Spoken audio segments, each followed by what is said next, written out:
Hey guys, Stealth here. Welcome to Highway to Korea, or I believe that's the name of the map, Highway to Seoul, whatever. The long highway map, where if you do it right, you can just rush from one side of the map all the way to the other. That is, if you are not using a blue Dragon's deck that tends to run out of fuel before it gets anywhere. Especially on this map, I found that to be a big issue. Anyway, about this game. We're looking at a destruction game. 9,000 points, 3v3.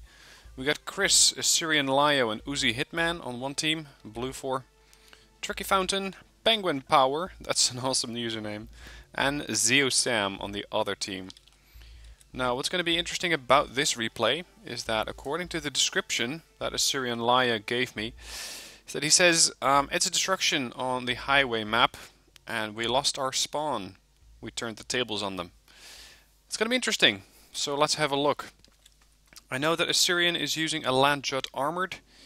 Let's see what he's opening up with. Of course, we have the required automatic. You cannot have a Land Jut deck and not have the automatic in, guys. Let's be very, very clear on that. You cannot have that. EOTS Ihawk, Plane Defense, Raycon Leopard, Leopard, Flakpanzer Gepard A2, Leopard 2A5, 2A4, a couple of transports, another Recon Leopard, a bit of infantry, and a Centurion command tank. Those I have very, very rarely seen. Looks like Chris is going at least medium armored as well. A couple of M1 IP Abrams, M101 HA, Pivats. I'd suppose that's a pretty much, yeah, that must be a US deck. We got Uzi Hitman with a LVKV-90, which is a Swedish AA gun. STRV 105s. By the looks of it, he is going to be using a Swedish deck. I'm not seeing any of the other nations in that, so it must not be a coalition. It's just going to be a pure Swedish deck. Now, watch this. They have their CV, a Strip BV-90. But they also have a couple of 163s as an escort. You never know what's going to come at you. You never know if the enemy does rush down here, or, quite the other way around, they may come around you with helicopters, and that is still when those 163s are going to be, well, they're going to be putting up a sort of stun defense. They're not 100% likely to kill, but they will probably be doing enough damage for you to bring in more stuff, instead of just being completely rushed and not having a clue what's going on. Anyway, let's see what these guys are up to. Should make an interesting look like this. Look at that. Apparently everyone's sticking to the rules. The slow vehicles drive on the right, the faster vehicles drive on the left. Very, very nice. A whole column of Humvees coming through. And, of course, we got one American driver who doesn't quite get it. M1 driving on the left side of the road, and I gotta say, the Germans, by now, seem to have mastered the art of pointing the gun inside the enemy vehicle as, I don't know, it cannot be good for the rifle, for the barrel. But let's see where they're headed, because I have not actually been paying attention to attack markers. We got Lio over on the right in Gulf, Chris is going to take Delta, and we have Uzi Hitman on the left. And it looks like Uzi is running into his first bit of resistance. By the number of helicopters, I would say this is a helicopter deck, but their veterancy doesn't stack up. It's a low veterancy Akula, or actually multiple. If these were high veterancy, I'd say airborne deck, but apparently they're not. They are, however, quite dangerous. Can engage aircraft at good range, can engage vehicles at good range. The real thing that you need to kill these is probably being brought up right now in the form of the Chaparral. These things have the range that exceeds the KA-50 and the KA-52 and should be able to nail them without much of an issue. Provided they're not getting shot at by anything else, of course. In the meanwhile, we got Assyrian over here on the right flank, moving in with a bit of infantry, moving in with the AA units, the EOTS Ihawk, and the rest of the tanks. I'm curious to see how well he's going to perform in this particular sector with an armored deck, because armored deck with this much tree lines around would not be my first choice. I usually like my armored deck to move very quickly across large stretches of terrain, and I would personally take armor into Echo. And actually I have taken armor into Echo, or Delta. These two zones are nice and open. You can use the maximum range of your tanks. You can use the very, very good accuracy of most high-end tanks.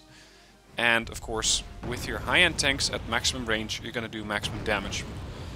Or at least, you're likely to do full damage. Now, it seems that right now they're just defending in Gulf. They're defending in Delta as they are moving into it, but they really need to get those Akulas down. A flight of 3 Akulas from Zeosam is challenging them very heavily over on the left flank in Echo. And they seem to be pushing in. They seem to be trying to cut off resistance here. And of course they can keep that up for a little while, but Blue 4 really only needs to spawn in 1 Chaparral all the way over there, and they're done. And considering that Foxtrot is a reinforcement route, you can very easily spawn in some new units there. So I'm not sure why they haven't exactly done that yet, but they might be lacking points. And meanwhile, Red 4 has built up a small advantage. They're sitting at 250 versus 90. And it looks like we have some skirmishing going on here between the Blue 4 tanks and some Red 4 T-72s. But here comes the shit. An attack wave from Tricky Fountain. And yep, I'm not surprised. Let me pause it here. Let me just pause it here. What happened here is that you can see 2 players. You can see Penguin Power and you can see Zeosam. Unless the third guy is AFK, and never ever assume that the third guy is AFK, you're missing 1 player. So where would he be? Well, all the way back there. That is how he managed to, or that's where he spent his forces really. Let's see what he's doing. Look at that. Flight of K-52s, Mi-4s, Mi-28s. This is a lot of firepower, and it's very, very fast. Moving at 310 to 330 kph. It's hard to stop these, as they can also engage most threats. Even flying stuff like Harriers or ASFs in would not really be survivable, because of all those Iglas that these guys are carrying with them. So, if you see 2 people on your front line where you should be seeing 3, always consider that they are probably going to come after you with some sort of flanking force. This is the way that I usually look at Wargame. Why am I not seeing what I'm supposed to be seeing? Because sometimes it's not about what is there. Let's say the 3 players. Sometimes you're looking at what's not there. Why isn't the third guy there? Looks like they are now trying to hunt down the second CV, and they just did. They lost their second CV. They have another CV sitting over here. And right now Tricky is flying into all of the enemy AA. Losing a couple of helos, but still not that many. And let's be honest, Red 4 has done the damage. Red 4 has neutralized both Hotel and Foxtrot, although there is a CV sitting here. But until they can combine some sort of AA power to make sure that this does not come in again, they're pretty much dead in the water. And this CV has no way of getting all the way back here without being killed off either. So it's going to be interesting. Those helos are flying back here, and I wouldn't be surprised if they're just going to touch down next to the FOBs and steal them for supplies. Because those helos have probably been flying all the way around the map, all the way around the hill here. And they're probably going out of fuel, out of ammo. They need a bit of touching up, so they're probably going to touch down there. Yep, there it is. FOB captured by the enemy. Now, Uzi needs to move his CV up, and Chris is indicating with an attack mark, move your CV. Because they really, really are in the shit at the moment. Of course, Tricky invested heavily into that air rush, meaning he will not have a lot of forces elsewhere. And without having captured too many zones, Red 4 has only taken Bravo. They are not likely to get a lot of income. Blue 4, same difference. Not a lot of income. Moreover, none. No income whatsoever. Assyrian is trying to push CV slightly back, but I'm not sure where he's heading with it. Not sure if he's trying to go into this zone. No, that's where the strip BV is. He might be... He's probably going into Delta to get their income going again. That would be my bet at this stage. Interesting to see how far Chris is pushing up here. Gotta say that this match is full of surprises. Very nice use of the Humvee Mark 19. 15-point unit, and especially with the grenade launcher, quite lethal to infantry. Which I believe this command unit is about to find out. And especially when being pinched by the Rangers, yep, they're completely pincered. They are never going to make it out alive here. There we go. That means that Red 4 is about to lose their last zone, save for their main spawn. So Red 4 isn't doing too well either. Come on, get him. Get him. No! Humvee's exit. Kill him. Got him. Alright. Charlie secured by enemies. So Charlie... Am I missing something? There. They now have this zone, so they do have a bit of income. It's just not a lot. You can see some helos operating here. Looks like a couple of MI8s, MI8 variants, but this thing, the KA-50. And you can see by the number of rocket pods that it has on its flanks that it's probably going to be a KA-50, not a KA-52. Anyway, Blue 4 has recovered. They have retaken Foxtrot with the strip BV there. The Centurion tank has taken over Delta. And this is exactly the right choice. By doing this, they at least have 6 points of income. That's going to be distributed by 3 players, so +2. Otherwise they would only have 5, which in the long run you will definitely notice. Both FOBs have been taken over by the enemy, and I wouldn't be surprised if the enemy is now flying their CVs back. In the meanwhile, Assyrian is pushing up with infantry, as well as a Leopard 2A5, but it seems that the Leopard has not really seen a lot of action yet. It's only fired 2 rounds so far, so it seems to be pretty peaceful on this flank. 2A4s are a completely different story. They fired off well over 20 rounds and have taken quite a bit of damage. And I'm getting a bit concerned about their fuel status. They are looking at about a little over a third of a tank left. So they can do about 120 to 150 kilometers, depending on your terrain. As for these units, the Rangers have cleared out the CV and are probably scouting out ahead now. Penguin power is coming in. There's the K-50. Not sure what he's hunting down, but it looks like V-150s. So let's see if the automatic can protect these tanks. I'm not particularly concerned about the transports, but the tanks would be nice to save. And, oh look. Oh look. Now, these Akulas are really, really good against enemy vehicles. Against enemy infantry, they are not particularly good, but that's what you got these guys for. Rocket pods galore. And, of course, the autocannons. So they know where the infantry is, they just cannot really safely get to it yet. Got some more unit. Oh, nice 85-point kill. That was probably AA by the point value. Yep, looks like a book.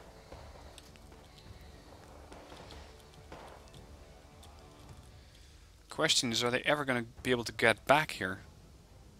We got a Spidervogen, we got an LVKV, and they... Wow. How did they get those all the way over to Hotel? That's an incredibly long drive for these things. Attack marker. Oh, Fliegerfaust 2 got destroyed. Centurion is backing away to make sure he does not have to do conflict with the T-64, I think, that we're looking at. Is that a T-80? Boom! Exit Jalo. What do we have here? Still those transport, not the transports. These things are very, very outdated. Just a couple of machine gun trucks, basically. CV's in sight. Going down slowly to the firepower from the Jaegers. Jaegers still worried after seeing what happened to their allies. And the helos here, the helicopters are slowly, or actually pretty quickly coming back, trying not to lose their CV. The automatic is ready and waiting, but they don't have anything to shoot at. One of the Leopards is detracked. Does not seem to want to get involved with these guys, and he scored another 100 points. This is one of the weirdest matches I've seen so far. I gotta say that. Normally, you'd see people surrendering, you'd see people going after other targets, you'd see people going, oh, well, I lost my main spawn, I'm just gonna quit the game. Not these guys. And it pretty much goes for Red 4 as well. Because while Red 4 had a massive initiative initially, suddenly they're not doing so well. Now pay close attention to this Centurion, because I think I know what he's up to. He's going to get some fuel from this Hemet, then he's going to capture Bravo. If he can pull that off, they can bring in reinforcements directly into Bravo and start to threaten Alpha. If, however, those KA-50s get their way, this thing is not going to survive. AA going up, just a bunch of pivots. Come on, you need to stun it. Missiles going out. He's down. That was close. This thing is running on fumes at this stage. Nothing left in the tank. Centurion off-road is not something you want to see, by the way. 35 kph. That's why I never use these outdated tanks. Other than the AVRE. That's the only vehicle that I'm willing to accept that very, very slow speed for. Anything else, I just avoid it like the plague. He's taken on fuel. And he should have plenty by now. We've got a BMP coming in. Sorry, a BMPT. The helicopter's still a problem. Let's hope that the pivots can do something about that. But the BMPT is slaughtering the Delta Force. Centurion will probably be able to take care of that BMPT, but I would not risk it, considering it's their second last CV.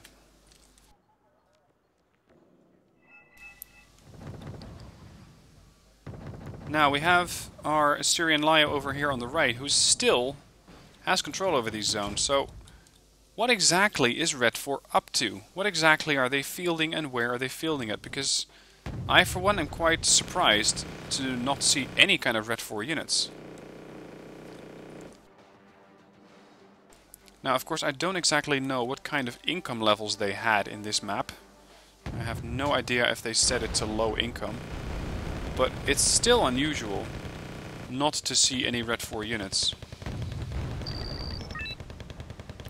Let's cheat a little bit. Let's switch to neutral. And there's the problem. Red 4 is using a lot of incredibly expensive vehicles. Akulas, KA-52s, and all the gaps are being closed with BTR 152Es. A lot of stuff going on here. Again, all of those helos.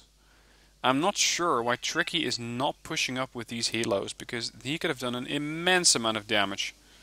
And yes, Blue 4 has figured out that they need to pay attention to their AA. We got LVKV-90s here, there, and a Fliegerfaust here. And they will probably be able to nail these, unless the K-52 gets them first with their seed missiles. So much for the Fliegerfaust. Another one gets nailed. And there goes one LVKV. There's about to go the second. What's it gonna do? Yep, he went down to seed. Flying directly over a bunch of tanks. Mi-28 took it out. It is panicked though. K-52 is calm. Mi-24 is trying to get a couple of shots in, but gets shot down by the Stingers. They're just trying to make a Halo run for it. Or sorry, a Hail Mary. And if they can get this CV, they're pounding on it. Oh, it survived. If this thing would have been unarmored, it would have been dead. Very, very dead. The fact that this thing has 4 frontal armor saved it. So normally I would recommend in a deck to take standard vehicles, standard command vehicles, nothing that's really heavily armored. The fact that Uzi Hitman thought different, the fact that he went with an armored CV, is the only reason why these guys are still here. What's going on up on the north? They have positioned their Centurion they're deploying more AA. You can see they're deploying cheap units, Humvees with small troops inside. So they're basically setting up another perimeter defense here. In the meanwhile, we have a very, very small attack force here from Chris, a Chaparral, an Abrams, and a Hammett for resupplying. But no optics. I'm not seeing any recon unit. And that does worry me. Back in home base, we got Spetsnaz being engaged by an STRV-105. The 105 is its firing computer is set, but that doesn't really seem to impact the machine gun that's mounted on the turret, since it doesn't use a firing computer anyway. The other STRV-105 is trying to come aft to the Spetsnaz, trying to get a couple of shots in. And he's wisely keeping these guys at best range to make sure that they do not get engaged. And I suppose that they could start to save up for another CV and get their main spawn back in Hotel. Insofar as they need it, you could argue that they might not need it unless you want to call in aircraft. Because that's something that I haven't seen either party do, actually. Look at this. Here comes Chris with his M1IP Abrams and his Chaparral. He must be blind as a bat. There we go. He has no idea what's going on.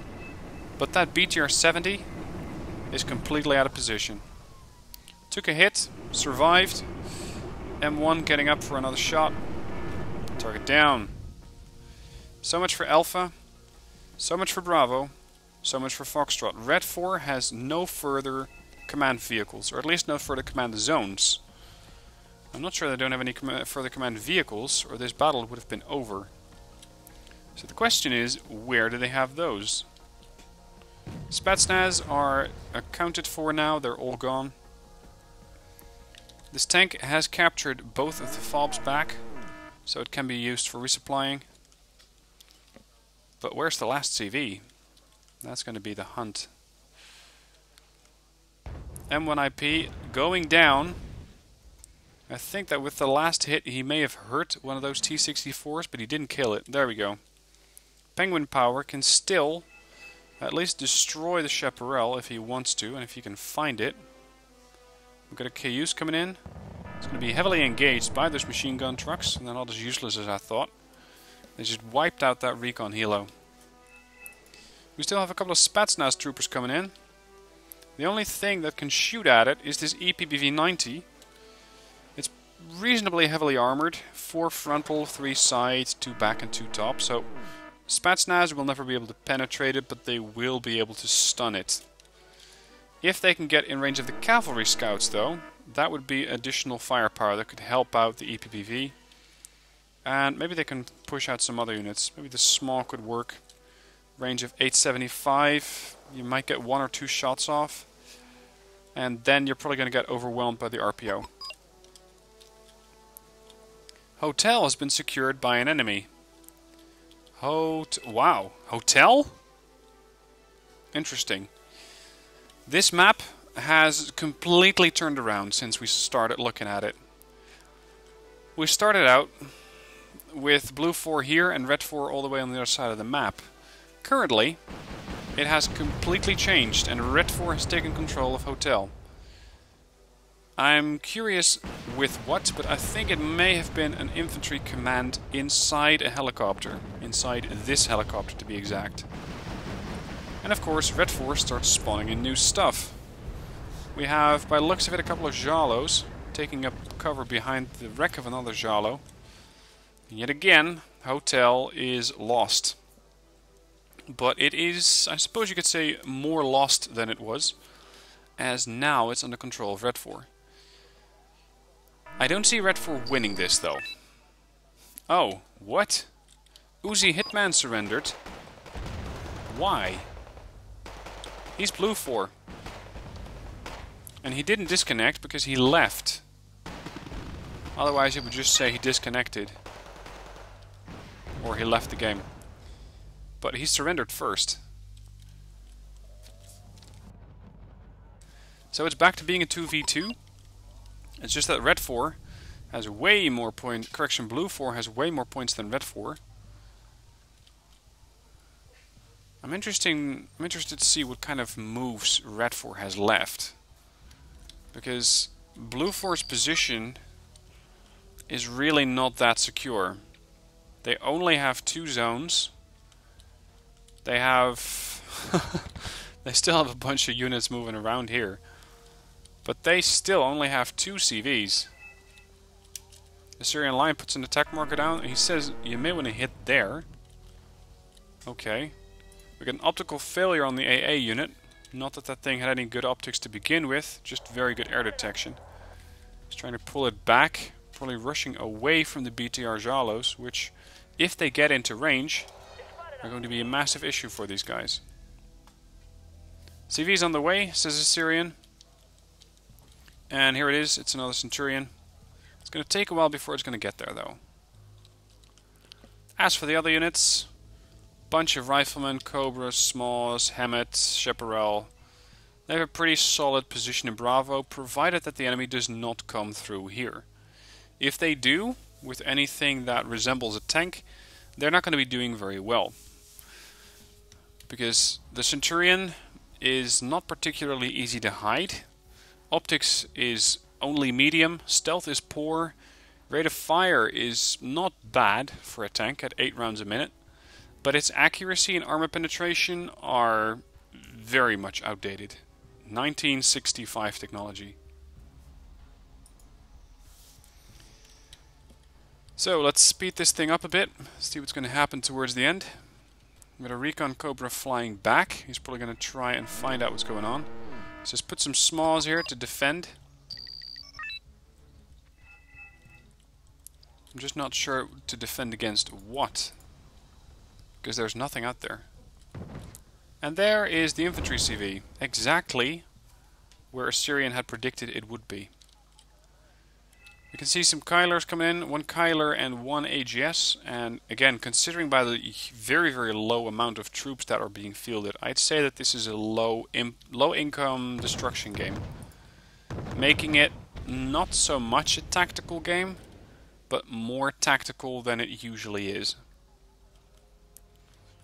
Penguin has left the game, and that only leaves Zeosam, if I'm not mistaken. I'm not sure who's still here, actually. I'd need to look that up. Anyway, looks like Blue 4 is now coming into this zone for once and for all to clear out these guys, destroy the Jalos, find the command unit, and destroy it. Good thing is that Red 4 does not have any heavy tanks, otherwise they would be in a world of hurt. And there goes the command unit. So, lesson to be learned: don't be upset when your main spawn has been captured, because you can still do all sorts of extremely interesting things, and you don't even need your main spawn for it. Just make sure you have a secondary one. Hope you enjoyed this game. Assyrian, thank you for sending it in. Really enjoyed the way that you turned the tables on them, even capturing their zone in the end. I haven't seen it happen that often on a map like this, but every once in a blue moon it does. So, nice to show that off. Thank you guys for watching. Hope you've been entertained, and I will see you soon for the next video.